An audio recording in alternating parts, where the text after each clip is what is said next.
Oke.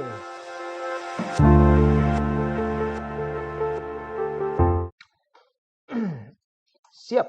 Oke, kita buka teman-teman yang di sini dan di Zoom boleh buka di dalam uh, Injil Lukas. Ini I'm so excited ya. Beta sangat senang ketika bahas runtutan dari peristiwa yang ditulis di Alkitab. Dalam Injil Lukas pasalnya yang ke-10. Injil Lukas pasal 10. Aduh, bentar beta lupa ini nih. Beta ambil. Kita buka dulu dari G Drive. Lukas pasal 10 ayat yang ke ini ya. Ayatnya yang ke-21 sampai dengan ayatnya yang ke-24. Tunggu beta ambil dulu linknya. Beta lupa tadi. Di sini beta sudah kirim dan beta hapus. Pintar sekali kan? Oke, teman-teman yang di YouTube juga boleh buka di Injil Lukas pasal 10. Kalau teman-teman yang sudah minggu lalu hadir, ini kelanjutannya dan pastikan kalau teman-teman yang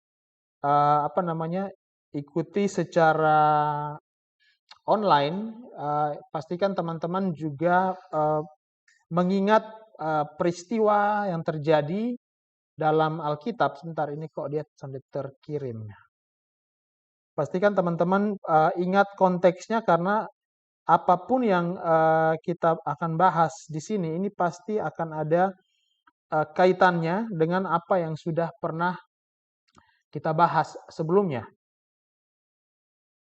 Oke, sebentar. Oh ya, beta belum connect di sini. Beta harus connect dulu ke internet nih.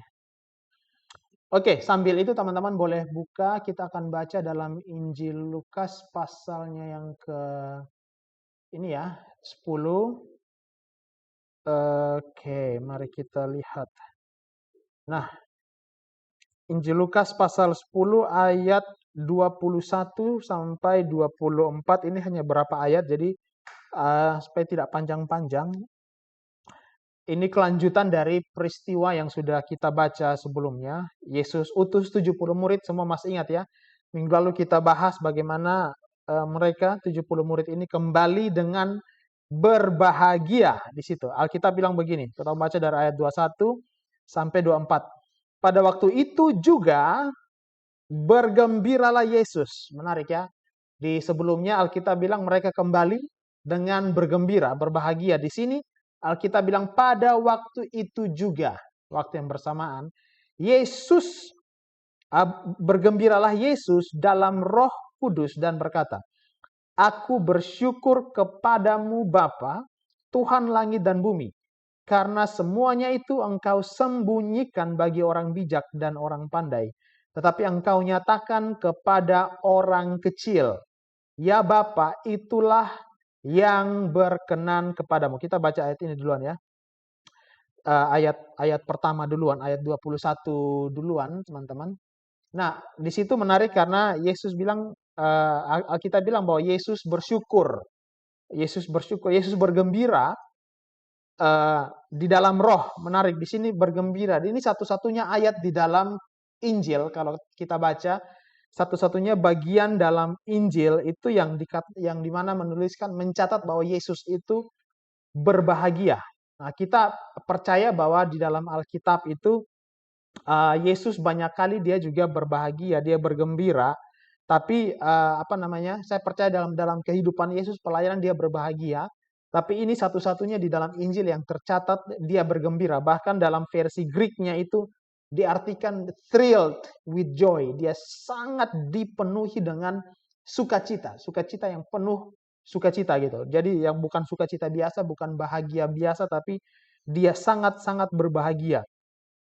Jadi sebelumnya murid-murid dia utus, murid-murid pulang membawa kabar, dan mereka bersukacita. Nah, di sini Alkitab mencatat bahwa Yesus ini juga bersukacita sekembalinya murid-murid ini.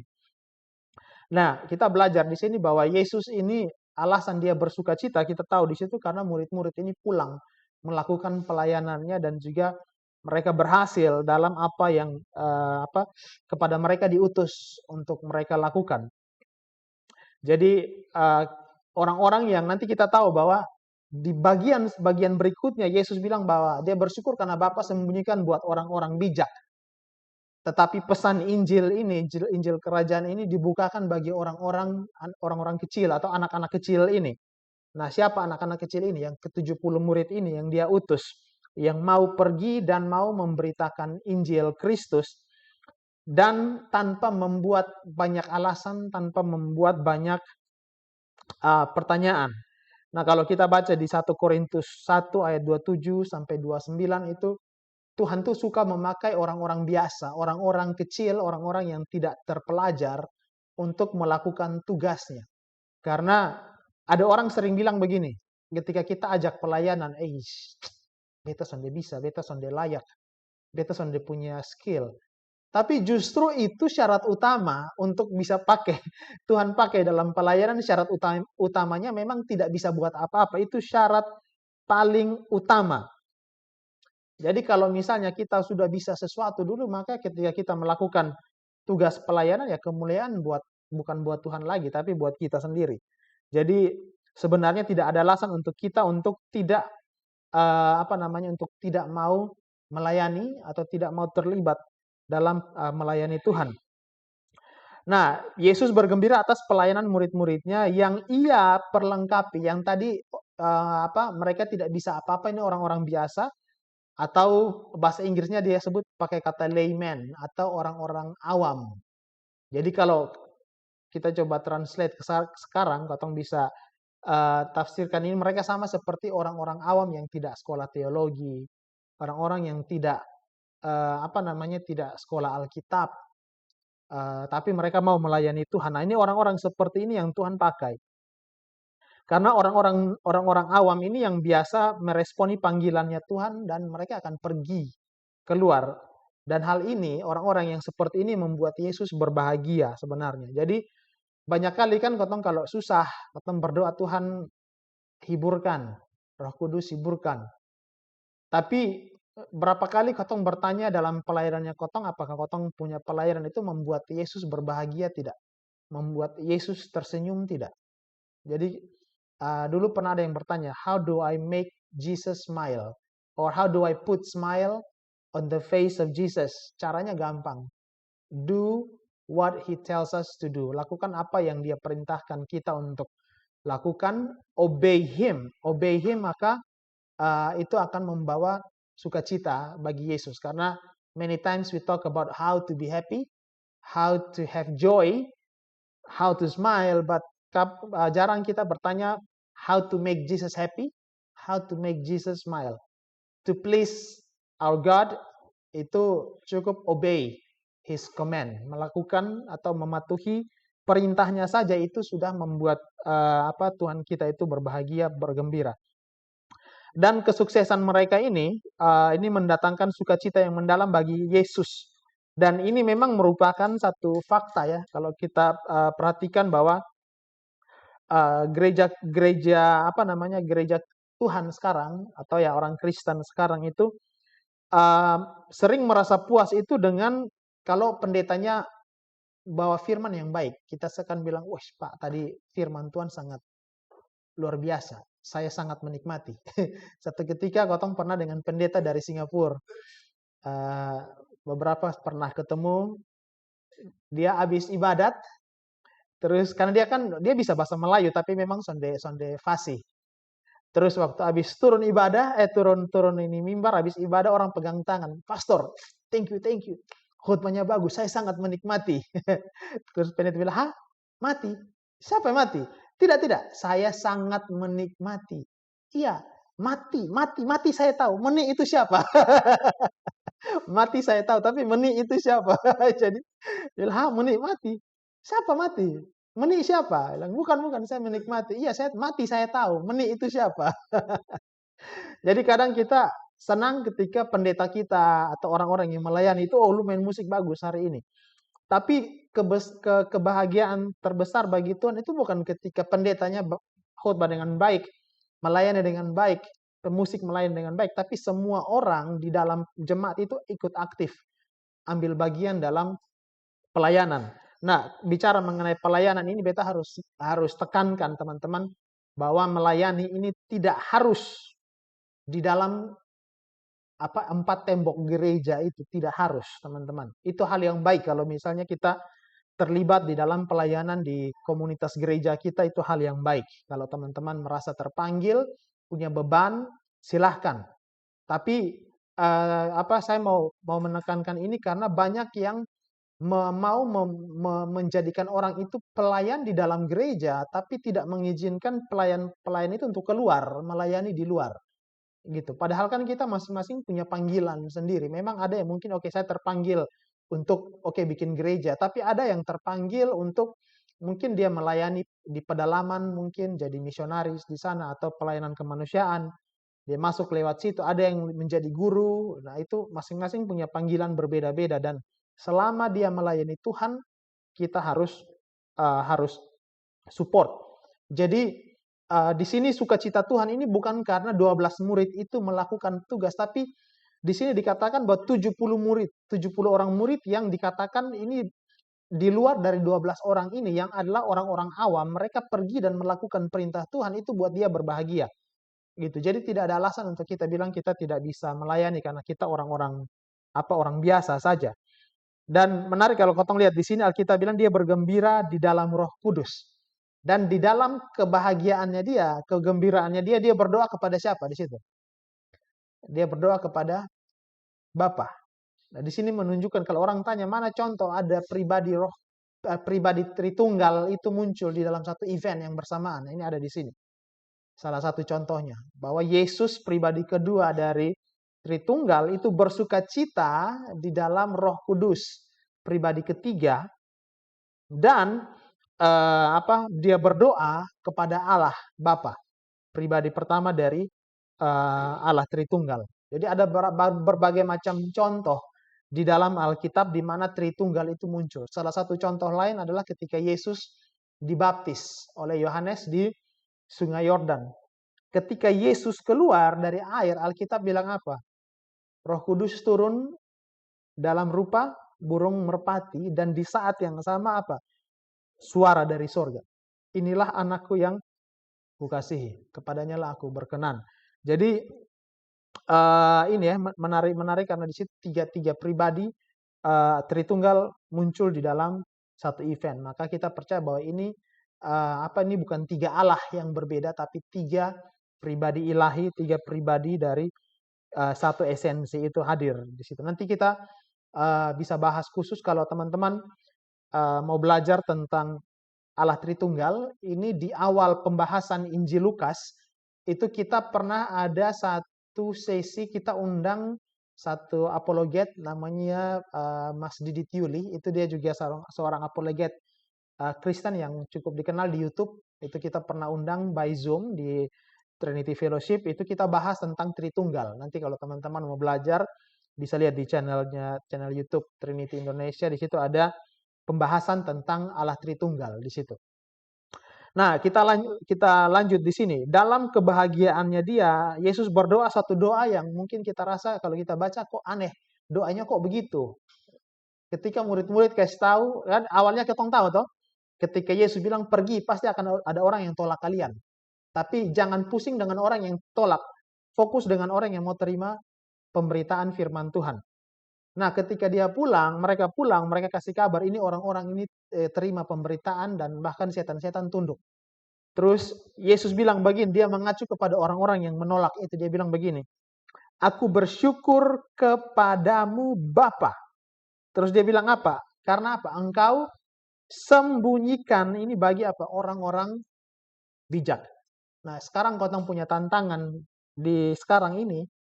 Beta percaya kotong punya tantangan sama dengan 70 murid itu. Karena penolakan orang sekarang ini bukan hanya sekedar karena beta sudah punya agama. Beta sudah punya junjungan. Tapi sekarang kotong berhadapan dengan intelektual. Banyak orang yang merasa bahwa dia pintar. Semakin orang pintar, orang jadi menganggap hal-hal rohani itu hal yang biasa. Gitu. Apalagi kotong dikelilingi dengan orang-orang intelek, orang-orang yang mungkin secara intelijen tinggi, dong punya pemaham cerdas. Apalagi kotong sering bicara tentang hal-hal yang berbau ilmu pengetahuan.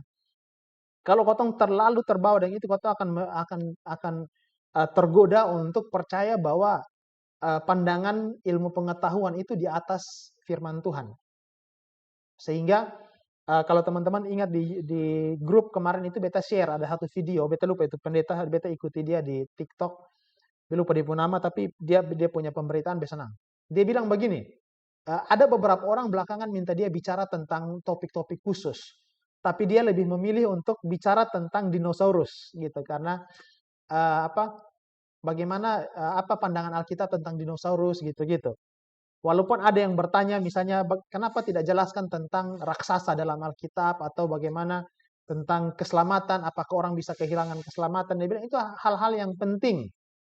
Tapi dia mau supaya kotong kembali kepada awal penciptaan. Karena sekarang orang itu justru jatuh bukan di hal-hal teologis yang tinggi. Tapi hal yang sederhana, apakah Tuhan itu ada? Apakah Tuhan yang menciptakan langit bumi ini? Apakah dia benar-benar menjadikan semua ini hanya dengan firman-Nya? Gitu. Terus kenapa dia angkat topik khusus mengenai dinosaurus? Karena ada orang bilang, oh dinosaurus ini apa namanya, itu hanya makhluk-makhluk mitos saja, tidak pernah ada dalam Alkitab. Padahal Alkitab bilang jelas. Dan tujuannya dia sengaja angkat yang apa namanya dinosaurus itu untuk dia mau kaitkan dengan sains, dengan ilmu pengetahuan, untuk menunjukkan bahwa ilmu pengetahuan itu sebenarnya tidak bertentangan dengan firman Tuhan sebenarnya. Justru ilmu pengetahuan itu mengkonfirmasi apa yang dikatakan oleh firman Tuhan. Nah, sekarang kotong punya tantangan berat karena ketika hampir semua orang yang menolak, apalagi di zaman sekarang, orang-orang di kota, penolakannya terhadap Kristus itu alasannya cuma satu, zaman begini lu masih percaya yang begitu. Iya, zaman begini yang terlalu rohani-rohani. Nah, hal-hal seperti ini yang akan menjadi alasan orang menolak. Dan jangankan tak usah omong yang orang-orang yang di luar sana yang memang sonde kenal Kristus. Kadang kita sebagai orang dalam circle Kristen itu kita kadang-kadang menempatkan diri seperti itu. Dalam pertemuan-pertemuannya kotong, ketika kotong mulai membahas hal-hal yang berbau rohani, kotong bisa bahas lain kok. Kadang-kadang seperti itu ya. Jadi beta kemarin beta tulis di beta punya status di mana ya? Di Twitter atau di mana, beta mengenai banyak kali kotong ini muncul, kotong bilang orang di luar sana yang munafik, tapi sebenarnya yang munafik itu banyak kotong yang di dalam lingkungan Kristen, gitu.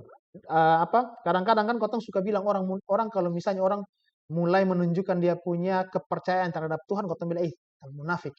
Munafik. Padahal justru orang-orang yang seperti ini yang sebenarnya kalau mau dibilang menempatkan hipokrisi di dalam dirinya sendiri. Karena apa? Di satu sisi orang-orang seperti ini menikmati dunia. Tapi di saat yang sama, sonde mau melepaskan identitas Kristennya. Karena tanpa dia sadari sebenarnya dia juga menikmati identitas sebagai Kristen. Karena itu bisa menjadi satu kamuflase juga bahwa beta orang baik gitu. Apalagi kan sekarang orang-orang tuh beta punya teman itu yang kalau kotong lihat, kotong bukan menjudge, tapi dari postingan-postingan ini sampai pesta yang tahu ini pesta yang model apa. Nanti hari Minggu foto roti perjamuan gitu. Jadi kadang-kadang pikir ini orang nih kayak gampang sekali lu pikir kekristenan ini aja sama seperti baju yang lu mau pakai kapan saja gitu. Jadi hari Minggu pakai kekristenan gitu. Sonde seperti itu. Beta ada satu teman yang ada dua orang teman. Yang satu yang laki-laki ini beta tahu dia ini sudah menikah, sudah punya anak. Karena kotong pernah ada satu event, ada satu event di mana beta minta dia jadi fotografer dan juga videografer. Dan kotong ngobrol karena beta bilang beta biasa suka desain, edit-edit. Dia bilang, "Weh, om nanti kotong tukar-tukar ilmu dulu." Dia bilang, kok om son fokus di musik. Bilang, sekarang nih kotong so ada tanggung jawab begini nih. Kotong son bisanya di satu area, saya harus masuk di mana yang kotong bisa, nah kotong masuk supaya ada tambahan pemasukan. Dan yang beta tahu memang dia omong gitu kan, dia punya anak. Nah sekarang belakangan beta lihat, beta punya teman yang teman-teman perempuan, kodong foto dan lu kenapa foto ini kok akrab sekali, dekat sekali, itu orang punya suami gitu. Dan sedangkan ini orang hari Minggu dia foto firman Tuhan. Bilang, aduh ini sukar mana ini dunia nih. Beta jadi sonde paham. Nah, kadang-kadang kotong seperti ini, kotong menikmati dunia duniawi, tapi kotong juga mau tetap pakai label Kristen. Nah, ini hal-hal yang bagi beta sangat bertentangan. Ini dua hal sonde bisa jalan. Apa namanya? Sonde bisa kotong main dua kaki seperti itu. Nah, kembali ke sini. Jadi Yesus bilang apa? Dia bersyukur karena ini orang-orang. Yesus tahu siapa yang akan tolak dia. Dia tahu pasti, dan kepada orang-orang ini Yesus bilang apa? Aku bersyukur kepada Bapa karena Bapa menyembunyikan hal ini kepada orang-orang bijak, dalam tanda kutip. Bijak secara dunia, orang yang menganggap dirinya bijak, mengerti segala sesuatu, padahal dong sudah mengerti firman Tuhan. Dan Yesus lebih memilih untuk membukakan ini kepada orang-orang yang biasa atau kepada orang kecil. Dan dia bilang di sini, ya Bapa, itulah yang berkenan kepadamu. Jadi kadang tantangannya kotong, beta pribadi sebagai orang yang tiap minggu pasti berkutat dengan Alkitab, pasti harus bahas ini. Memang lebih gampang ketika beta harus menjelaskan kepada orang yang katakanlah SMA, kuliah. Itu lebih gampang. Bagi beta pribadi lebih gampang mengkomunikasikan ketimbang anak SMP, anak SD. Beta sangat struggle kalau orang suruh beta ngajar sekolah minggu. Beta bukan pun jiwa sama sekali. Beta pernah dulu orang suruh ngajar sekolah minggu waktu di BTN. Itu beta habis ngajar sekolah minggu, mama gembala panggil. Sini dulu nak. Kamu tadi seperti KKR. Beta sudah bisa kalau ada anak kecil setengah mati. Lebih gampang deh orang dewasa. Orang dewasa pun beta pilih-pilih karena kan lebih nyaman dengan orang yang sekolah. Lebih gampang kotong buat dong mengerti. Karena kalau dengan orang yang misalnya di desa-desa, kotong harus cari bahasa yang bisa dimengerti. Itu challenge besar sebagai seorang pengkhotbah, itu susah. Nah, tapi di sini justru Yesus bilang apa? Dia lebih memilih membukakan firman Tuhan kepada orang-orang biasa ini ketimbang orang-orang bijak gitu. Dan di sini kotong belajar bahwa untuk membuat orang mengerti firman Tuhan itu sudah perlu pendidikan akademik, karena yang buka orang punya pengertian itu Tuhan, Roh Kudus. Bukan orang punya kemampuan untuk menalar, kemampuan untuk mencerna ini informasi, bukan. Roh Kudus yang bisa membukakan orang. Karena Alkitab bilang, makanya beta pasang ini judulnya kedaulatan Allah. Karena when it comes to salvation, itu tidak akan terlepas dari kedaulatan Allah. Karena Alkitab bilang, Allah sendiri berfirman, aku akan berkasih karunia kepada siapa aku mau berkasih karunia. Jadi itu prerogatifnya Tuhan, bukannya kotong menentukan. Hari ini kotong menyampaikan firman Tuhan kepada seseorang, kotong harus berdoa, Tuhan, biarlah ini adalah orang yang engkau pilih gitu, engkau bukakan kepada dia supaya dia mengerti gitu. Dan kalau ada orang yang menolak, jangan paksa untuk dong mengerti, jangan paksa untuk harus lawan dong, harus terima, tidak bisa. Karena yang menginsyafkan seseorang itu Roh Kudus, bukan kotong punya pemberitaan gitu. Tuhan yang akan membuat dia mengerti.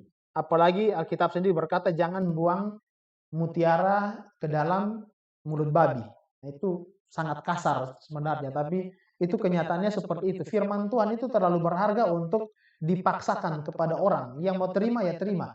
Nah, paham seperti ini itu sangat didalami oleh orang-orang Yahudi. Orang Yahudi itu punya satu kepercayaan di mana orang Yahudi itu satu-satunya agama yang bukan agama misi. Kristen itu agama misi ya, misi, Islam agama misi, artinya kotong diperintahkan untuk mencari pengikut, gitu, mencari murid. Itu Yahudi bukan agama misi. Yahudi tidak mengharuskan orang untuk jadi agama Yahudi untuk bisa masuk surga. Itu salah satu kepercayaan Yahudi, karena mereka berpikir bahwa menjadi Yahudi itu panggilan. Sebenarnya selama lu percaya pada Tuhan yang benar, melakukan lu punya panggilan yang Tuhan itu tentukan, silahkan. Itu ajarannya orang Yahudi. Seperti itu. Nah, orang Kristen kita tidak seperti itu. Kita wajib untuk memberitakan Injil, tapi tidak usah paksa orang yang menolak gitu. Kita tidak paksa, tidak harus pasang parang di batang leher untuk orang terima, tidak. Kita sampaikan dengan elegan saja. Lu mau terima ya berkat buat lu tidak terima ya tidak apa-apa gitu. Dia bilang tetapi engkau menyatakannya kepada orang kecil. Nah, ini menariknya kepada orang-orang yang bijak itu bukan hanya dia tidak ini ya, bukan hanya dia tidak menyatakannya, tapi dia menyembunyikannya bagi orang-orang ini. Nah, ini adalah orang-orang yang sudah pasti akan menolak dia. Makanya kotong tuh percaya dalam kedaulatan Allah, dia tahu siapa yang akan dia pilih, dia tahu siapa yang akan menerima dia, dia tahu siapa yang akan menolak dia. Bahkan ada orang yang saya lupa siapa yang spesifik mengatakannya, dia bilang begini, orang yang sudah memang dia Tuhan tahu dia akan menolak Tuhan, dia dikasih kesempatan hidup berapa kali pun juga, 1000 kali dia dibangkitkan kembali, dia akan tetap tolak Yesus. Soalnya akan bisa dipaksakan. Sedangkan orang yang memang sudah ditentukan, orang yang memang pasti terima Yesus, dia mau jatuh berapa banyak kali pun juga, dia akan sampai di titik di mana bisa beta harus kembali pada Tuhan. Kemarin di gereja, beta ketemu satu teman, badan tato, penuh tato, datang ikut ibadat, terus dia bilang, beta 13 tahun sampai gereja. Jadi kayaknya dia dari Ambon, merantau di Kupang dan di Poronto, selalu bilang, ingat, dia nama Jones. Jones, ingat gereja. Ingat gereja. Tiap minggu di mama son berhenti kasih ingat di gereja. Gereja. Tapi setiap minggu jadi son pernah toe. Hidup, gua bilang kacau, balu barang ini penuh tato semua. Orang kalau dia son di gereja, orang tahu pasti dia preman gitu. Tapi satu ketika, dia son ada hujan angin. Dia duduk-duduk merenung. Hidup mau jadi apa? Begini-begini, so. Kalau dia lewat gereja, tiba-tiba dia ingat, sudah lama ya 13 tahun lalu beta terakhir pergi gereja. Dia sering lihat orang, kadang-kadang dia ojek lihat antar orang pergi gereja.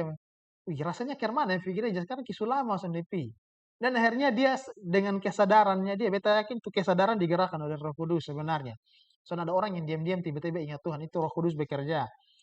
Tiba-tiba dia masuk di gereja, dan dia bilang apa? Kakak, beta son pusing kiri kanan. Karena apa? Khotbah terlalu bagus, dia bilang. Khotbah terlalu bagus, dan dia bilang, memang karena besok 13 tahun son di gereja. Jadi waktu beta ingat, ternyata begini sebenarnya, nikmat juga ya datang gereja. Jadi dia son pusing di berdoa, dan dia disentuh Tuhan, beta harus berubah, beta son bisa begini terus, beta harus berubah. Akhirnya dia datang lagi minggu depan, dan semakin dia ikut ibadat, semakin dia kayak terdorong, terpanggil untuk berubah. Akhirnya dia tinggal di kehidupan lama, dia sampai ikut doa puasa, bilang wih ini orang sadis. Dan akhirnya sampai di ini ketemu punya connect group, terus ketua pemuda teringat pas ketemu berdoa tutup, dia bilang, tuh kakak, be mau tanya dong, kakak ikut gereja seberapa kali? Be mau tanya, kakak ini kok ada kok yang layani kakak untuk doa pribadi terima Yesus. Jadi bingung, itu apa? Belum. Nah, ketemu berdoa sekarang. Oh boleh. Jadi bilang, wow ini orang luar biasa. Orang yang betul-betul barani penuh tato yang ini. Tapi tiba-tiba dibilang, beta kira kayak hidup son berguna. Rasa kayak beta begini-begini. Makanya dia datang dan bilang itu Roh Kudus bekerja buat orang-orang. Jadi ada orang yang kotong son sangka-sangka, ternyata Tuhan panggil dong gitu. Makanya Alkitab bilang, kotong son sangka-sangka akan ada orang yang terdahulu itu dong menjadi terkemudian. Orang-orang yang terkemudian menjadi yang terdahulu. Beta bersyukur itu ayat spesifik. Tuhan bilang apa? Yang terdahulu menjadi yang terkemudian, bukan yang terdahulu menjadi yang terhilang. Itu kasih karunia Tuhan. Karena kotong sadar orang yang kotong rasa dulu, dong ini aja kotong datang gereja. Kotong pernah, beta yakin semua kotong punya pengalaman ketemu orang ya. Kalau dulu hidup baik mah kok sekarang kayak ini berubah drastis gitu. Tapi toh untuk orang-orang ini pun Tuhan masih kasih karunia. Mungkin akan ada saat titik di mana akan kembali. Tapi ini orang-orang yang tadinya nakal, dong ini akan dahulu. Tuhan pakai, Tuhan akan selamatkan, dan ini dong akan menjadi yang terkemudian gitu. Jadi itu beta percaya itu kasih karunia Tuhan di situ. Dan kenapa Tuhan pakai orang biasa? Karena orang biasa soalnya banyak bertanya. Suruh disipi sudah, soalnya akan berkompromi, siap gerak, laksanakan, laporan selesai. Itu sudah orang-orang biasa. Tapi orang-orang bijak nih kadang-kadang kotong ini ya, jujur beta juga kadang-kadang kalau ada hujan angin orang bilang pisana, bilang weh ini kotong pi bawa apa gitu. Sedangkan Yesus ketika utus 70 murid bilang jangan bawa persediaan, bisa. Saking pentingnya itu pesan yang harus disampaikan, dia bilang ada orang mau togor pun tak sesuai jalan lurus. Karena kalau sudah baca cerita itu nanti teralihkan, akhirnya fokus sonde sonde terfokus dengan panggilan lagi. Jadi Tuhan tuh suka pakai orang-orang biasa ini. Jadi satu-satunya kualifikasi dalam melayani Tuhan adalah tidak bisa apa-apa.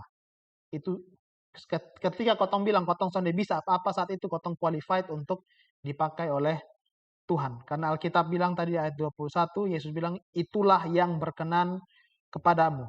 Terus di ayatnya yang ke-22, nah ini penting di ayat yang ke-22 kalau teman-teman baca di situ. Ini jelas, semua telah diserahkan kepadaku oleh Bapa. Dan ini dia ulangi beberapa kali dalam pelayanannya dia. Ketika dia terangkat ke surga, di mana apa? Segala kuasa di surga dan di bumi telah diserahkan kepadaku. Dan di sini dia bilang apa? Dan tidak ada seorang pun yang tahu siapa anak selain Bapa, dan siapakah Bapa selain anak, dan orang yang kepadanya anak itu berkenan menyatakan hal itu. Nah, di sini ketika dia bilang bahwa segala sesuatu telah diberikan kepada dia, dia menunjukkan keterkaitannya dia atau the unit dia punya kesatuannya Yesus itu dengan Allah. Sehingga ketika orang mengenal Yesus, mereka mengenal Bapa. Ketika mereka mengenal Bapa, mereka mengenal Yesus. Nah, dan sekarang setiap orang yang mengenal dia, Yesus bilang, beta yang pilih. Bukan dong yang pilih, beta yang pilih. Siapa yang beta harus kasih kenal, beta menyatakan di diri. Makanya beta pribadi percaya bahwa kotong mau puku paka, mau jago teologi, mau jago apologetika sekalipun juga, kotong punya kemampuan itu sudah bisa buat orang percaya. Kotong harus berdoa, Tuhan nyatakan diri langsung kepada dia. Kotong punya kesaksian, kotong punya penyampaian itu hanya alat Tuhan. Kotong wajib, kotong jadi saksi. Tapi yang akan menyatakan diri langsung itu adalah Tuhan sendiri. Kotong belajar dari kisah hidup Paulus. Dia itu hidup mati, dia punya pekerjaan tiap hari itu dengan Taurat. Tapi selama dia memahami Taurat, dia sudah pernah berjumpa dengan pribadi Allah. Hanya ketika dalam perjalanan ke Damsyik, Allah sendiri berkenan untuk menyatakan diri kepada Paulus. Kenapa dia sudah menyatakan begitu banyak? Sanhedrin, dia pilih Paulus. Banyak orang yang pengen belajar, tapi kota harus jujur ya, banyak orang itu tidak tertarik dengan Tuhan. Banyak orang hanya tertarik dengan teologi. Beda. Teologi itu kotong belajar tentang Tuhan. Ilmu tentang Tuhan. Sonde semua orang yang tahu tentang Tuhan, kenal Tuhan. Beda. Satu istilah yang dipakai di dalam Alkitab untuk mengenal Tuhan itu bukan teologi. Teologi penting ya, beta bukan bilang teologi sonde penting. Teologi itu bantu kotong untuk mengenal Tuhan yang benar, tapi kotong harus berelasi langsung dengan dia, mengalami dia. Ada satu istilah di dalam Alkitab yang dipakai tentang pengenalan, yaitu ginosko. Ginosko itu kotong bukan bedanya gini. Teologi itu ibaratnya beta tahu Jokowi dari fakta. Dia presiden Indonesia, dia pernah jadi bupati wali kota, dia pernah jadi wali kota di Solo, dia pernah jadi gubernur di Jakarta, dia jadi presiden 2 periode, itu tahu.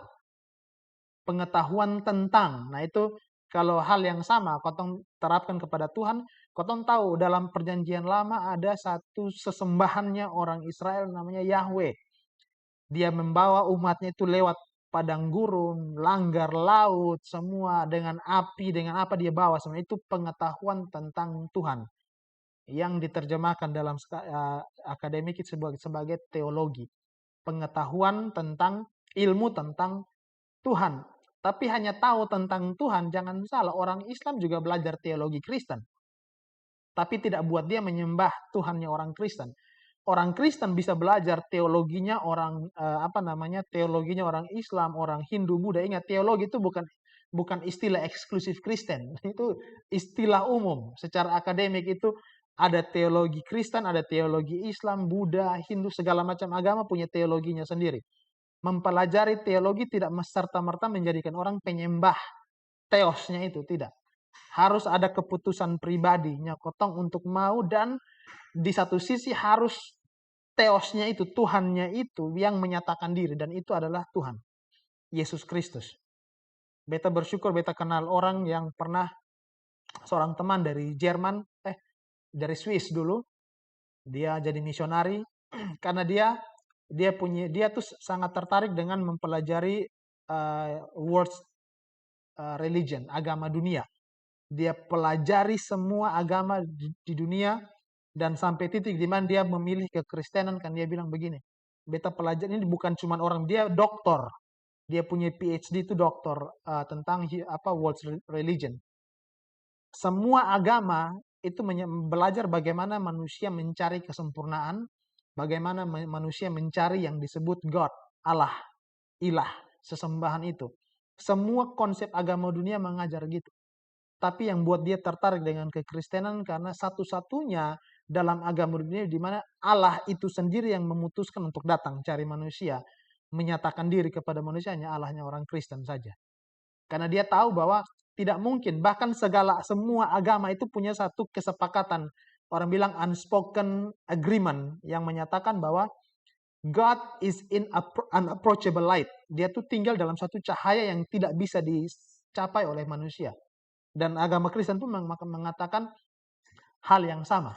Dengan kemampuan manusia tidak mungkin manusia akan sampai kepada itu. Tuhan tidak mungkin. Dia sangat sempurna. Dia kotong belajar berapa kali dimensi yang soalnya bisa manusia sampai dengan kemampuan manusia, dan bahkan dia punya kemuliaan itu terlalu besar sehingga kalau manusia mendekat saja manusia pasti binasa, pasti musnah, soalnya bisa.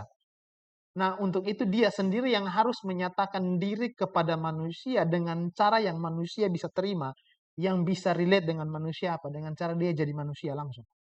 Makanya Yesus bilang kalau bosong sudah ketemu beta, kan ada yang bertanya pada dia, guru tunjukkanlah kepada kami Bapa itu. Waktu geleng-geleng kepala, dia bilang, kok kurang, lu sudah beta lu tanya lagi, minta lihat Bapa lagi. Barang siapa sudah melihat aku, ia sudah melihat Bapa. Karena apa? Aku dan Bapa adalah satu. Itu jelas di situ. Makanya kotong perlu untuk ajar orang teologi betul. Perlu. Dia perlu kenal Tuhan yang benar. Tapi kotong perlu berdoa supaya Tuhan yang benar itu menyatakan diri kepada dia sehingga dia mengalami yang namanya ginosko. Pengenalan langsung, pengalaman langsung. Di mana ginosko itu bukan cuma beta yang kenal, tapi orang yang di seberang juga kenal beta. Kayak beta bilang, beta kenal Jokowi, beta kenal Tuhan, itu hanya sekedar teologi. Tapi kalau beta bilang kenal Jokowi, Jokowi kenal beta dan konfirmasi, oh kotong pernah makan sama-sama. Oh beta pernah datang di istana ketemu langsung dengan Pak Jokowi, pernah foto langsung. Nah itu ginosko, ini kotong pernah mengalami langsung. Nah banyak orang yang hanya sampai di teologi, tidak sampai di pengenalan akan Tuhan. Jadi penting belajar teologi, penting. Teologi yang benar penting. Tapi pastikan kotong kenal, kotong mengalami langsung Tuhan itu. Karena dia bilang apa? Siapa selain Allah dan orang yang kepadanya anak itu berkenan menyatakannya. Gitu. Jadi Tuhan punya hak prerogatif kepada siapa dia mau menyatakan diri. Jadi kotong harus berdoa, Tuhan, sering kalau dari sisi manusia kotong berdoa, Tuhan, maukah engkau berkasih karunia menyatakan diri kepada orang ini? Dan beta seringkali beta berdoa seperti Tuhan jawab. Orang-orang yang beta doakan, beta punya satu privilege dan beta dengan bangga, beta berani bermegah, beta melihat dengan beta mata kepala orang-orang yang beta doakan itu sonde semua sih. Tapi ada beberapa yang beta tahu beta doakan dan Tuhan jamah dong, dan Tuhan berkati. Gitu. Jadi jangan pernah anggap remeh. Karena gini, beta harus tekankan gini teman-teman. Dalam kotong punya, beta sudah bicara tentang orang di luar Kristen. Dalam kotong punya pertemanan, dalam circle orang yang kotong sebut diri sebagai Kristen, akan ada orang-orang yang orang bilang pain in the stomach gitu. Betul-betul yang lu nih beta pernah kenal orang-orang tertentu yang beta bilang, lihat tuh Bing, soalnya heran Tuhan ciptakan neraka, betul. Kadang-kadang saking jengkelnya. Kan lu pun hidupnya betul-betul 11-12 dengan setan, betul. Kadang-kadang sampai segitunya. Tapi Tuhan bilang, doakan orang itu gitu. Karena Tuhan tidak berkenan terhadap, bahkan untuk orang fasik saja, Tuhan tidak berkenan untuk kematiannya, kebinasaannya. Apalagi orang yang kenal Tuhan. Jadi beta ini kadang-kadang, karena kotong kelihatan bodoh ya ketika kotong mendoakan orang untuk diselamatkan, sedangkan orang lain tahu bahwa, haish, model begitu kastengnya lepasa. Biar kodong kena batu langsung. Nah, beta selalu tempatkan diri kalau beta ada di itu posisi. Aduh, ketika orang menyerah dengan beta, itu beta rasa beta sangat bagi beta satu kekecewaan terbesar ketika sesama orang Kristen itu menyerah terhadap beta. Itu beta jadi satu kekecewaan buat beta gitu. Makanya beta soalnya mau seperti itu. Jadi kadang-kadang kau rasa Tuhan ini orang nih kadang-kadang Paulus tuh pernah bilang dalam pelayanan, Paulus bilang sudah kau serahkan pada iblis saja yang model begini. Gitu biar kau dia rasa kalau misalnya masuk dalam ini cengkeraman iblis, kok iblis obok-obok di hidup nanti sampai dikapok baru dicari Tuhan. Karena kotong ada orang yang memang sama seperti itu yang Paulus bilang model begini kotong serahkan sudah biar kotong lepas tangan kotong mau urus bagaimanapun juga sudah bisa. Tapi kotong dipanggil untuk berdoa untuk orang-orang seperti itu, that's the challenge. Dan kotong yang Tuhan pernah ada satu hal yang kotong harus ingat bahwa ketika Yesus mau disalibkan itu satu orang yang menjadi yang Pilatus tukar dia punya posisi dengan itu orang itu siapa? Barabas. Dan Yesus rela untuk bertukar tempat dengan Barabas, orang yang manusia Tuhan yang model begini biar mati sah.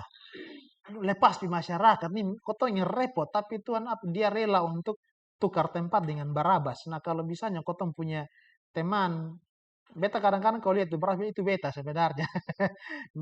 I am that Barabas, beta itu Barabas itu sebenarnya. Tapi Tuhan tukar tempat gitu. Makanya beta belajar untuk melihat dengan belas kasihan Tuhan. Bahwa ini orang memang Tuhan menjengkelkan Tuhan, tapi Tuhan tolong beta supaya beta bisa lihat dia sebagaimana Tuhan lihat gitu. Dan beta sering dorong teman-teman untuk sebut nama orang-orang yang memang kotong bikin susah kotong atau kayak kotong berdoa untuk dia terima Yesus tapi kayak keras kepala. Beta pun trik tuh selalu gitu. Tulis dong pun nama Tuhan, jujur di hadapan Tuhan ini orang bikin beta susah. Tuhan ini orang bikin beta kepala sakit. Tuhan ini orang bikin susah di keluarga Tuhan.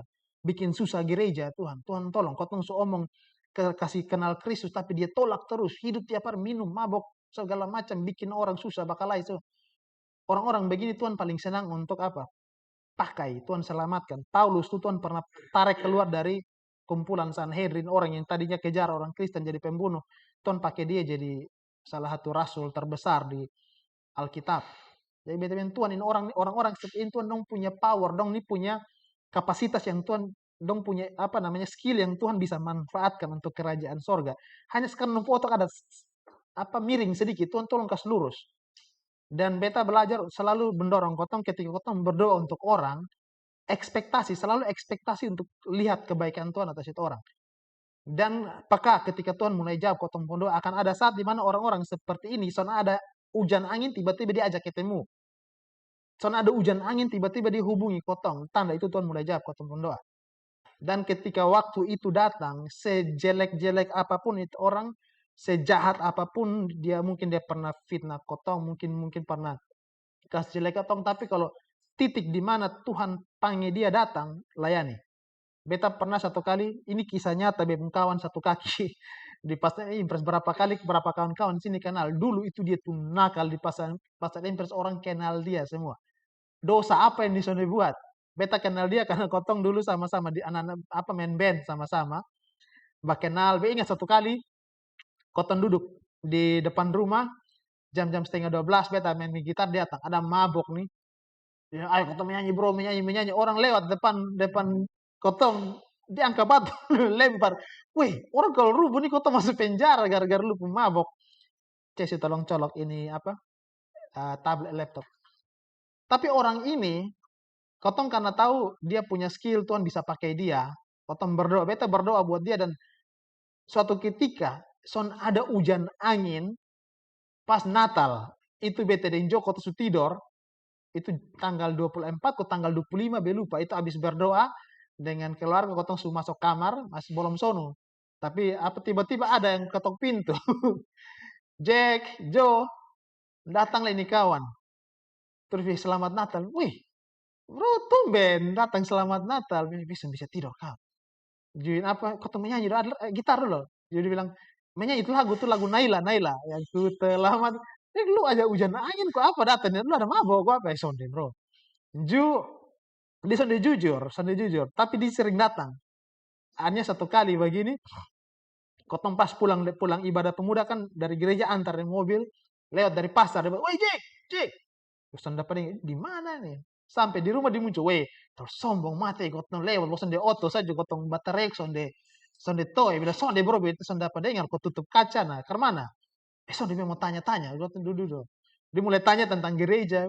Ini son ada hujan angin kok, nih orang tiba-tiba tanya, bilang, "Bro, kenapa? Kok tiba-tiba lu jadi tertarik bahas hal gini?" Sonde, "Bro, beta kayaknya," dia bilang begini, "beta kayaknya kena suangi." Maksudnya ke mana kau kena suangi? Sonde beta, memang beta ada mabok atau ke mana, tapi sonde pernah begitu nah bro. Beta tidur malam-malam begini, tiba-tiba ada yang suruh beta bangun nih, dan jam 3 pagi. Bangun, baca Alkitab. Nah beta pikir beta ada mabok, makanya jadi mungkin beta lagi halusinasi, pengaruh alkohol, beta tutup telinga nih segala macam. Bangun. Dia bilang, "Bro, di suara tuh sama kayak ini orang ada di masjid. Bep rumah deket, kotong rumah deket masjid." Beta pikir orang masjid, mana masjid suruh baca Alkitab, gimana? Dia terganggu, beta terganggu bro tadi malam. Terus suruh baca ini apa?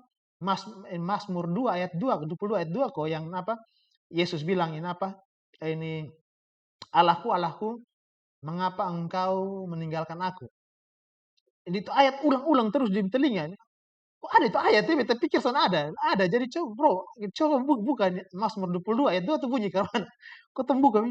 Lu serius dapin ayat? Serius. Ini apa baterai jelas di telinga. Jadi beta pikir nih beta ini orang Suanggi. Terus lu bikin apa? Anak telur kocar sopi. Jadi betul-betul tapi kotong terus bawa dia baru ini apa? Dari situ dia dia perubahan drastis betul-betul sampai dia tadi aku putuskan untuk mau sekolah Alkitab. Berhenti rokok, berhenti minum, badan sampai gumuk waktu itu.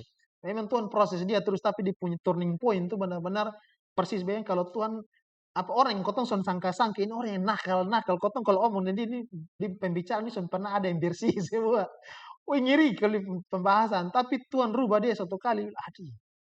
Nah bayangkan kalau kotong sudah X dengan orang, ketika dia datang, Tuhan buka jalan tapi kotong yang tutup hati buat orang-orang begini. Jadi beta omong karena beta pernah alami, ini orang yang son ada hujan angin, karena kotong rasa kotong berapa kali coba ajak dia, ini kasih jadi apa, orang bilang session player di gereja toh. Tapi wih kotong ajak-ajak dia, mau kotong son, apa, kalau butuh dia kotong ajak dia, mau kotong son pernah benar-benar kayak ajak dia untuk betul-betul bertobat, justru kotong berdoa. Makanya kotong bukan yang omong ini bukan kayak kotong yang benar-benar kotong sama, hanya kayak basa-basi yang tolong berdoa buat dia begitu. Tapi Tuhan jawab loh, yang begitu. Karena Tuhan berkenan untuk menyatakan diri buat ini orang. Jadi selalu apa ekspektasi bahwa Tuhan akan rubah orang-orang bahkan orang yang kotong sudah suka. So we better kotong lebih baik mau bergaul dengan dong sekarang atau nanti karena mau tidak mau banyak dari kotong musuh yang kotong akan ketemu di surga nanti. Kota ekspektasi dong masuk neraka tapi Tuhan mau dong diselamatkan. Jadi lebih kotong bergaul dong dari sekarang karena nanti di surga kota akan lebih lama dan dong ini selamanya kekal di sana. Jadi lebih bergaul memang dari sekarang. Damai-damai dari ini hari. Terus ayat 20 tadi sampai ayat 23 ya. Yesus bilang tidak ada seorang yang datang kepada Bapa kalau tidak melalui dia. Jadi kotong harus berdoa Yesus yang punya kuasa untuk menyelamatkan, menyatakan diri dan membawa dia kepada Bapa. Jadi selalu berdoa Tuhan Yesus tolong jamah orang ini, tolong jamah misalnya Ian, Tuhan tolong jamah Andi, Tuhan tolong jamah siapa? Agus, sebut dong pun nama. Tuhan Yesus tolong karena dia mati buat ini orang-orang. Jadi nyatakan diri dan Tuhan bawa dong juga apa berjumpa dengan Bapa. Jadi kotong apa sonde sekedar hanya ajar orang untuk datang karena bagi beta kotong ya eksposisi bagus. Tapi kalau kotong hanya sekedar ajar orang itu kotong hanya tertarik dengan informasi bukan transformasi. Karena teologi itu bawa orang kepada informasi. Tapi ginoskop, pengenalan itu bawa orang kepada transformasi, perubahan. Itu yang Tuhan mau. Roma 12 ayat 2 dia bilang apa? Berubahlah oleh pembaruan budimu. Jadi teologi itu harus bantu kotong untuk merubah kotong punya nalar, kotong punya pemahaman bahwa kotong pada pemahaman yang benar dan berjumpa pada Tuhan yang benar. Jadi kotong harus berdoa supaya Tuhan menunjukkan kasih karunia kepada ini orang-orang. Karena Tuhan yang dalam dia punya prerogatif, dia berdaulat untuk kepada siapa dia mau tunjukkan dia punya apa namanya diri, dia punya keselamatan. Dua ayat terakhir di ayat 23 dan 24 itu teman-teman kotong bisa baca juga sama-sama. Sesudah itu berpalingilah Yesus kepada murid-muridnya tersendiri. Nah ini menarik. Ini seolah-olah dia menghadapi, dia omong dan khusus buat ini 70 murid yang dia utus kemarin nih. Dia bilang begini, berbahagialah mata yang melihat apa yang kamu lihat. Dia sedang bilang, banyak orang pengen kenal beta. Dari zaman-zaman dulu dong pengen kenal beta. Dia bilang begini, karena aku berkata kepadamu banyak nabi dan raja ingin melihat apa yang kamu lihat, tetapi tidak melihatnya. Dan ingin mendengar apa yang kamu dengar, tetapi tidak mendengarnya. Coba kau ingat kembali janji Allah kepada Abraham spesifik. Dia bilang apa? Dari keturunanmu seluruh bangsa di bumi akan menerima berkat. Menariknya di situ dia bukan bilang your seeds, tapi dia bilang your seed, mengacu pada satu keturunannya. Walaupun Tuhan janjikan Abraham bangsa yang besar, tapi dari bangsa yang besar yang Tuhan janjikan kepada Abraham, ada satu keturunanmu itu yang akan jadi berkat buat seluruh bangsa. Dan itu yang Abraham pegang. Sampai pada akhirnya Alkitab bilang apa? Abraham meninggal itu dengan tidak menerima secara langsung apa yang Tuhan janjikan kepada dia. Dan dia punya, kenapa ketaatannya dia, Tuhan mau suruh dia pisah, dia ikut. Tuhan suruh pisah, dia ikut. Sampai akhirnya tunggu sampai Ishak lahir, bertahun-tahun dia ikut saja maunya Tuhan. Dengan dia punya mata tertuju pada satu janji. Your seed, benihmu itu, keturunanmu itu akan menjadi berkat bagi seluruh bangsa. Nah, kepercayaannya Abraham ini yang dihitungkan kepada dia sebagai kebenaran. Nah, ini yang membedakan antara kotong yang hidup setelah Yesus mati dan orang-orang yang hidup sebelum Yesus lahir. Kotong punya iman, kotong lihat ke belakang. Artinya sebenarnya kotong punya alasan lebih kuat untuk percaya karena ini sudah terjadi. Yesus sudah lahir, dia sudah mati dan dia sudah bangkit, dan itu fakta sejarah mengkonfirmasi itu semua. Lebih susah orang-orang di zaman dulu untuk percaya kepada pribadi Yesus ketimbang kotong. Karena dong sonde lihat. Kotong tahu ini cerita diturunkan, ada dia punya bukti-bukti sejarah, saksi mata, arkeologis membuktikan adanya pribadi yang namanya Yesus. Bahkan kotong punya bukti sejarah, bahkan sejarah di luar sejarah Kristen mengkonfirmasi Yesus itu benar-benar ada. Dia pernah mati dan dia bangkit. Bahkan Alkitab bilang apa? Disaksikan oleh 500 orang. Dalam aturan hukum, 2 saksi saja sudah cukup untuk menyatakan suatu peristiwa itu valid. Apalagi ada 500 orang yang saksi mata melihat Yesus. Nah, zaman dulu Abraham itu menanti apakah dia akan lihat dalam di masa hidup. Dia punya timeline, dia akan melihat itu keturunan yang Allah janjikan itu. Yesaya, bayangkan Yesaya yang menyampaikan tentang, kotong biasa kalau baca kisah Natal pasti kotong kutip nubuatan Yesaya, nubuatan Mika. Bayangkan ini orang-orang yang terima itu nubuatan, dong menantikan apakah akan terjadi di dalam masa hidup. Dong pengen lihat Mesias itu. Bahkan sampai di Daniel, beta kalau menjelang Natal, beta sangat terinspirasi dengan kisah Daniel. Nanti kotong bahas biasa di Natal. Daniel itu pegang janji bahwa dia Mesias itu akan lahir dari orang Yahudi. Saking berpengaruhnya Daniel di dalam golongan Kasdim di Yahudi, Yahudi namanya di Babel. Dia sampai rubah, tadinya Kasdim, orang-orang Kasdim itu adalah orang-orang terpelajar, orang-orang orang-orang terpelajar dari bangsa-bangsa Babel. Biasa setiap kerajaan-kerajaan kuno tuh punya orang Kasdim-Kasdimnya, orang-orang bijaknya.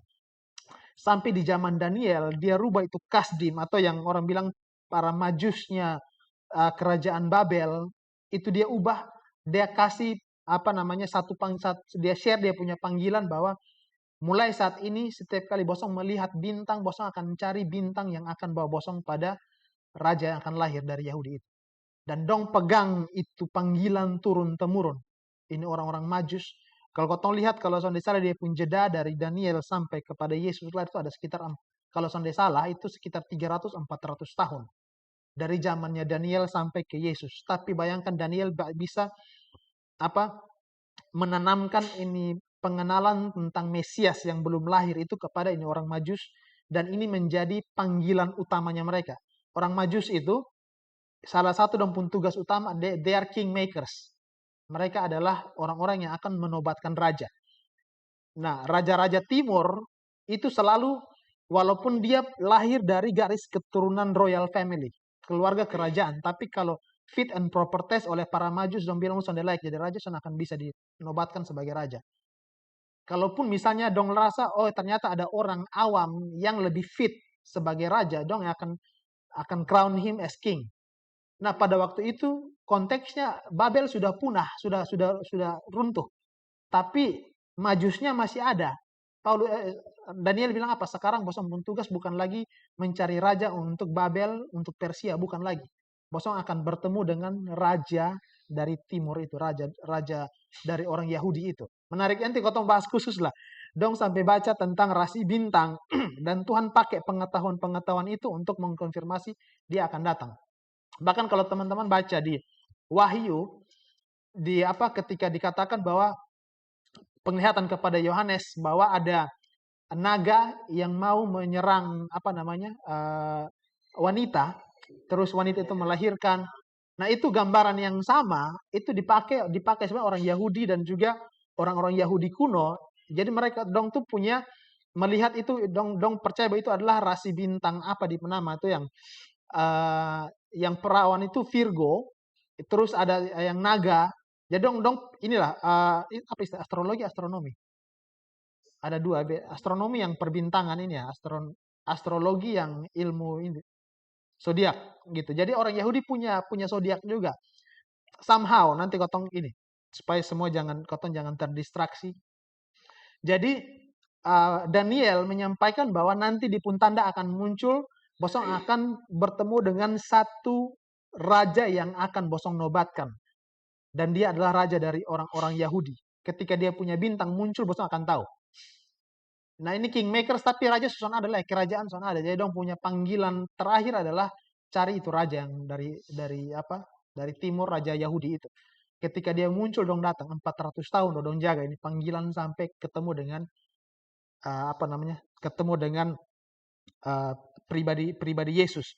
Makanya Yesus bilang begini, banyak orang tuh pengen melihat apa yang bosong lihat. Sukacitanya itu orang-orang Majus, dong belum ketemu raja yang dewasa, bayi kecil itu dong bilang dong ketika pulang dengan berbahagia. Karena apa? Ini yang dong tunggu ratusan tahun. Dong punya nenek moyang sampai sumati dong kasih pesan, kotong punya penantian sonde membawa kotong sampai berjumpa dengan itu raja. Bosong harus cari dia sampai dapat.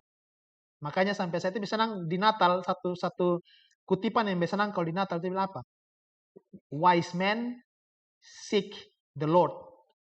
Dan ada orang bilang, until now, wise men seek the Lord. Hari ini, zaman dulu orang bijak itu mencari Tuhan. Hari ini, siapapun yang mengklaim dirinya bijak, dia harus cari Tuhan. Sama seperti orang-orang Majus. Dan Yesus bilang kepada 70 orang murid, banyak orang yang pengen lihat apa yang bosong lihat hari ini. Mendengar apa yang bosong dengar, tapi dong sonde dapat itu privilege gitu. Nah, kotong punya banyak dokumen, kotong punya banyak apa yang meyakinkan kotong bahwa kotong punya alasan lebih kuat untuk percaya sebenarnya. Karena kotong punya semua yang dibutuhkan untuk percaya. Kotong punya kesaksian orang-orang di sekelilingnya kotong. Ada Alkitab, ada dokumen-dokumen sejarah. Dan Roh Kudus pakai itu semua untuk menyadarkan kotong bahwa kotong butuh Tuhan. Tapi kalau sampai kotong masih tetap berkeras hati, maka kotong menggenapi doanya Yesus.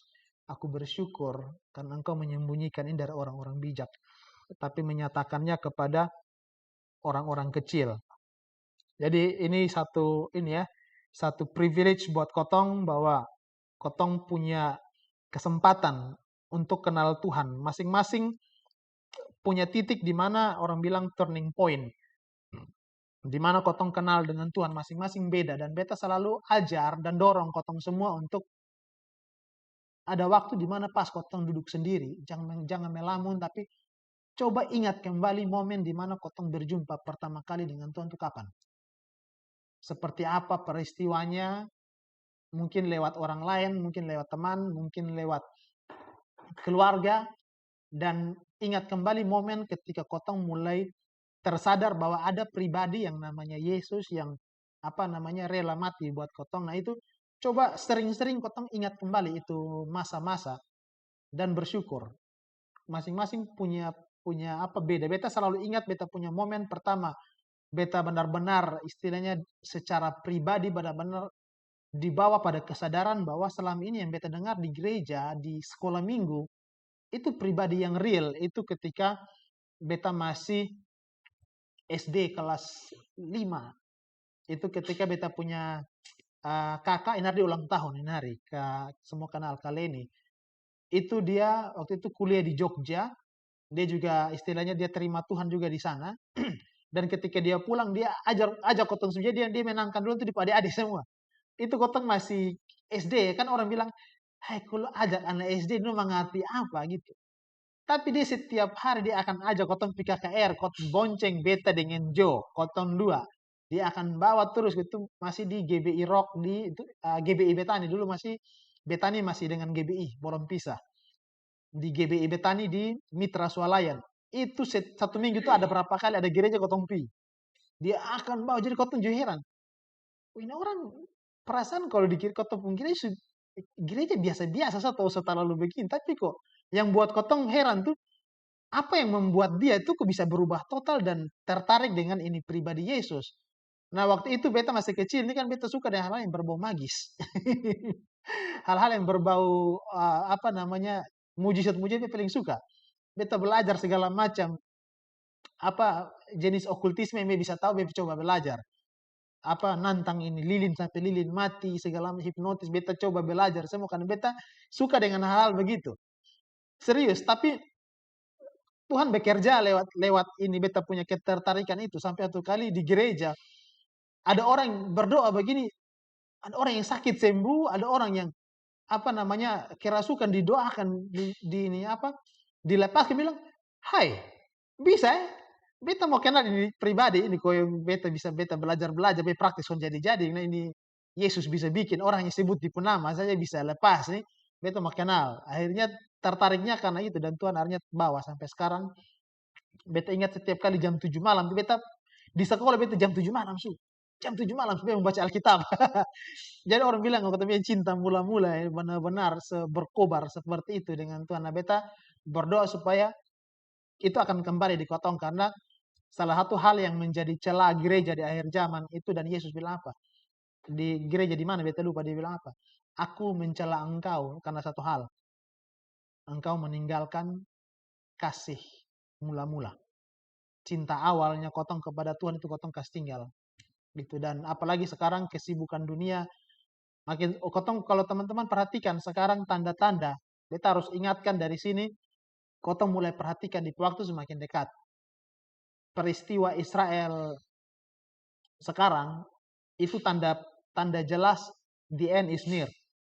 Sekarang karena ini Israel Palestina ini bisa ini kalau kotong berdoa semoga yang terjadi bisa memicu perang dunia ketiga. Karena sekarang beberapa negara sudah memutuskan untuk berpihak dengan Israel. Ada beberapa negara besar memilih berpihak dengan Hamas, Palestina. Jadi kotong berdoa supaya Tuhan karena percaya kalau ini konflik Israel Palestina sudah selesai dalam waktu dekat, kotong harus ekspektasi akan ada satu orang yang akan bawa damai di situ nanti. Dan kotong sudah tahu siapa. Alkitab sudah bilang nanti akan ada orang yang akan bawa damai dan itu kotong tahu ketika terjadi. Nah, kotong sudah tahu dia bisa muncul kapan saja, dia akan muncul untuk bawa damai. Kita bilang pasti, itu kotong di tanda-tanda kotong tahu. Kalau Israel mulai ricuh kembali, kotong tahu ini tanda-tanda bahwa ini yang Mesias palsu yang akan bawa damai itu dia akan muncul. Tapi yang kotong sendiri tahu dia punya waktu adalah apa? Yesus bilang, you don't know the hour, the day and the hour. Hari dan jamnya kotong sendiri tahu. Makanya sekarang makin segini beta lihat semua hamba-hamba Tuhan bahkan teolog-teolog besar sudah mengingatkan hal yang sama. Be prepared. Rapture can happen at any time now. Apalagi dengan munculnya peristiwa Israel belakangan ini tanda-tandanya. Jadi harus ingat bahwa we all call ourselves Christians. Kotong semua sebut dirinya kotong Kristen. tapi yang diangkat hanya yang siap. Dan Alkitab sudah kasih tahu bahwa dia punya tanda-tanda sebelum itu terjadi adalah apa? Manusia akan hidup dengan dia punya kehidupan. Kotong hari ini pikir target kerjaan dan itu buat kotong terbeban. Deadline kotong punya ini, belum keluarga ada bakal lain, kawan dong ada batar singgung seperti itu, dan itu buat kotong benar-benar teralihkan dengan kedatangan Tuhan atau dengan persiapan rohaninya kotong. Dan Alkitab bilang banyak orang, bahkan orang Kristen akan sibuk dengan the cares of the world gitu. Menyusahkan diri dengan hal-hal duniawi gitu dan lupa, benar-benar lupa. Dan Alkitab ketika itu terjadi, ini will happen to all people. Gitu, akan terjadi pada semua orang, termasuk orang-orang ketika hal itu terjadi, orang-orang yang tertinggal itu akan merasa seperti mereka terjebak di dunia. Gitu, will happen like a trap gitu, akan seperti jebakan. Jadi I pray, beta pribadi I personally believe gitu di dalam pada pandangan pre-trip bahwa kotong akan diangkat terlebih dahulu sebelum antikristus menyatakan diri. Gitu. Jadi kotong we are not looking forward for the tribulation atau banyak orang kan suka berspekulasi siapa jadi antikris, siapa jadi antikris. No, itu sendiri perlu jadi concernnya kotong karena kotong harus mempersiapkan diri for something prior to the revealing of the son of the di istilah the son of ada satu istilahnya son of perdition. Kotong akan mempersiapkan diri untuk apa yang akan terjadi sebelum kemunculan itu. Gitu. Jadi we should pray mulai dekat dengan Tuhan, bangun kembali kotong punya orang bilang mesbah pribadi itu harus kotong mulai bangun kembali dari sekarang supaya jangan sampai kotong didapati seperti orang-orang yang tidak siap. Karena Yesus menggambarkan di hari terakhir itu sama seperti ada 5 gadis bodoh dengan 5 gadis bijaksana. Yang bijaksana itu mereka siap terus obor tuh pastikan selalu ada minyak di situ, jangan kosong, jangan sampai Tuhan sudah datang baru kotong cari, aduh di mana ada persekutuan di mana ada gereja gitu. Nanti coba teman-teman baca, beta share di grup lah, ada itu video dari di nama gereja Pastor Ellen Nolan, bagus dia punya dia bilang dia menyinggung banyak hal yang terjadi dari yang kemunculan orang UFO segala macam, terus peristiwa ini dia kasih tahu bahwa banyak orang akan berpikir bahwa ketika orang Kristen diangkat, dong akan rumor, orang jangan berpikir bahwa orang akan kasih tahu di luar sana bahwa oh ini nubuatan Alkitab seomong begini. No, dong akan bahas seperti itu. Karena sekarang dari sisi seberang, iblis dong sedang mempersiapkan satu skenario bahwa ketika peristiwa itu terjadi, berita yang akan keluar itu bukan bahwa oh Alkitab sudah bilang dong akan diangkat, bukan. Dong sudah siapkan, bahkan dong sudah ada rekaman yang dong siapkan dari zaman dulu, orang-orang yang bahkan yakin bahwa dong itu melakukan hal yang benar. Dong sudah siapkan video bahwa pengangkatan itu sebenarnya bukan Yesus, tapi itu sebenarnya dipindahkan ke planet lain oleh dari alien gitu, abduction gitu. Jadi itu sudah akan, kan Alkitab bilang akan ada deception, penipuan. Makanya Yesus selalu bilang satu pesan yang selalu diulang-ulang kalau Yesus bicara tentang akhir zaman, atau Paulus juga ketika dia bicara tentang akhir zaman, Yohanes, satu pesan yang sama, kalimat yang sama selalu diulang, do not be deceived, jangan tertipu. Karena akan ada bahkan orang-orang yang Kristen pun banyak akan teryakinkan, oh ternyata seperti ini. Sekarang lagi banyak orang siapkan namanya Project Blue Beam. Itu ngiri di Pudong lagi mempersiapkan simulasi supaya meyakinkan bahwa nanti kita akan munculkan seperti kedatangan Yesus di langit gitu. Tapi setelah itu dia bilang, no ini hanya kotong permainan hologram saja, that's not gonna happen gitu. Jadi dong sudah persiapkan skenario untuk menipu orang-orang bahwa Jesus is not real gitu. Jadi kotong harus berdoa supaya ini Tuhan menyatakan diri pakai kotong punya kesaksian, menyatakan diri kepada sebanyak mungkin orang. Ya kembali lagi, who knows, kotong dapat privilege untuk menangkan orang yang terakhir itu. Karena Alkitab bilang, when the fullness of Gentiles has come, then the end is happening gitu, di rapture itu terjadi ketika jumlah orang-orang non Yahudi yang diselamatkan itu sudah genap saat itu, in a twinkling of an eye, sekejap mata tiba-tiba langsung kau akan diubahkan. Jadi ya, let's be ready lah untuk semua itu. Let's pray. Bapak, kami bersyukur untuk malam ini, untuk firman Tuhan. Engkau mengingatkan kami kembali tentang bagaimana Engkau mengasihi kami, Engkau menyatakan diri kepada kami. Tuhan, kami bersyukur karena Engkau berkenan menyatakan diri kepada kami dan Roh Kudus bekerja dalam hati kami sehingga kami meresponi ketika Yesus menyatakan diri.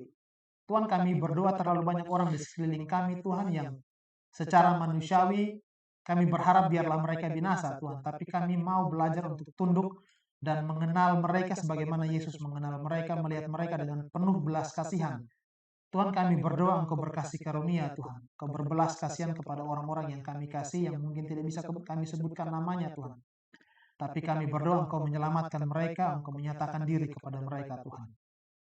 Dan kami berdoa Roh Kudus bekerja dalam hati mereka dan menyadarkan mereka akan kebutuhan mereka pada Yesus.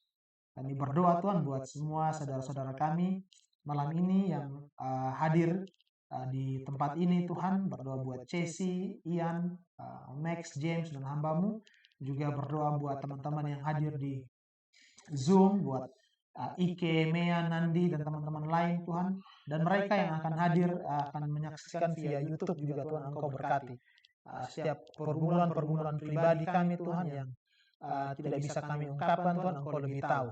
Bapa, kami berdoa Engkau berikan kami hikmat dan berikan kami kerinduan, berikan kami kesiapan untuk menyambut Engkau, Bapa.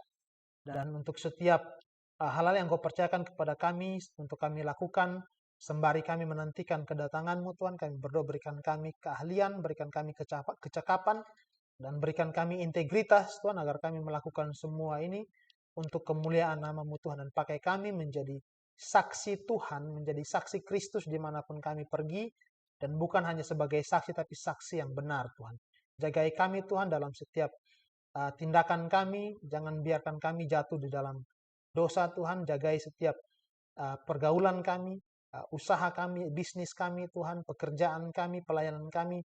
Biarlah Engkau jaga, Tuhan. Jauhkan dari setiap kecurangan, jauhkan dari setiap hal-hal yang tidak memuliakan Engkau. Dan jauhkan dari setiap ancaman manusia dan juga iblis yang mencoba untuk menjatuhkan kami, ya Bapa. Di dalam nama Yesus kami akan akhiri ibadah kami dan fellowship, tapi kami berdoa biar Roh Kudus terus bekerja di dalam hati kami dan terus membawa kami lebih dekat kepada Engkau. Dan Bapa, kami berdoa biarlah damai sejahtera Allah yang melampaui segala akal pikiran manusia akan memelihara hati dan jiwa kami di dalam Kristus Yesus sampai Engkau datang kembali. Dalam nama Yesus kami berdoa. Amin. Thank you teman-teman yang di Zoom dan yang di YouTube. Kita jumpa lagi minggu depan ya.